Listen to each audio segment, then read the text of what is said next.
Uniform civil code UCC મુદ્દે ગુજરાતમાં વિરોધનો સૂર વધુ મજબૂત બનતો જોવા મળી રહ્યો છે। ભરૂચમાં જમિયતે ઉલમાએ હિન્દ ગુજરાત અને જમિયતે ઉલમા વેલફેર ટ્રસ્ટ દ્વારા સંયુક્ત રીતે કલેક્ટરને આવેદનપત્ર પાઠવી કાયદા પર પુનર્વિચાર કરવાની માંગ કરવામાં આવી છે। આવેદનમાં જણાવાયું કે યુસીસી જેવા સંવેદનશીલ મુદ્દે કોઈ પણ અંતિમ નિર્ણય લેતા પહેલા વિવિધ ધર્મ અને સમુદાયોના પ્રતિનિધિઓ સાથે વિસ્તૃત ચર્ચા કરવી જરૂરી છે। સંગઠનોએ સરકારને સહમતિ અને સંવાદના માર્ગ આગળ વધવા અપીલ કરી છે।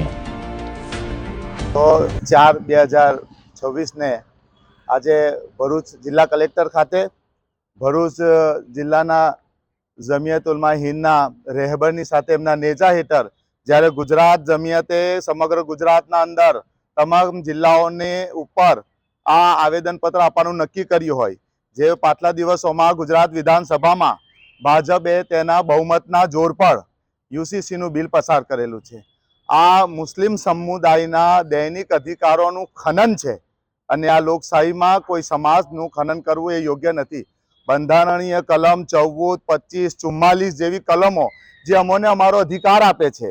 47માં જ્યારે દેશ આઝાદ થયું ત્યારથી તે પહેલાના ધર્મોને તમામ જાતની બંધારણીય અધિકાર છે, પરંતુ તે અધિકાર અમારો હિત ખોવાઈ રહેલો છે।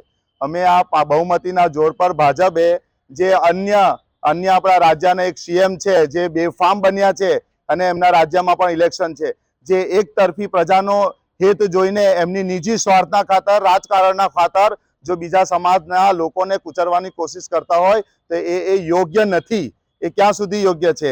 એટલે આ ભારતનું મુસલમાન તો ઇતિહાસ રચનારું છે, જેણે આઝાદીમાં મહત્વની ભૂમિકા ભજવી છે। અમે શહીદી આપી છે, અમારા ધર્મના ખાતર અમે શહીદી આપી છે। અમારો ધર્મ અમારા દેશને બચાવવાની વાત કહે છે, અમારો ધર્મ માનવતાને બચાવવાની વાત કરે છે। એટલે અમારો અધિકાર જે હમણાં અમારા ખિલાફ જે યુસીસીનું બિલ પારિત થયું છે તેને રદ કરવાની માંગ કરીએ છીએ અને ગુજરાત ગવર્નરના સહીમાં છે, ગવર્નરને અપીલ કરીએ છીએ કે અમારી અપીલને માન્ય રાખી માનવતાના ધોરણે બંધારણના ધોરણે અમારી સાથે ન્યાય કરવામાં આવે, આ બિલ રદ કરવામાં આવે।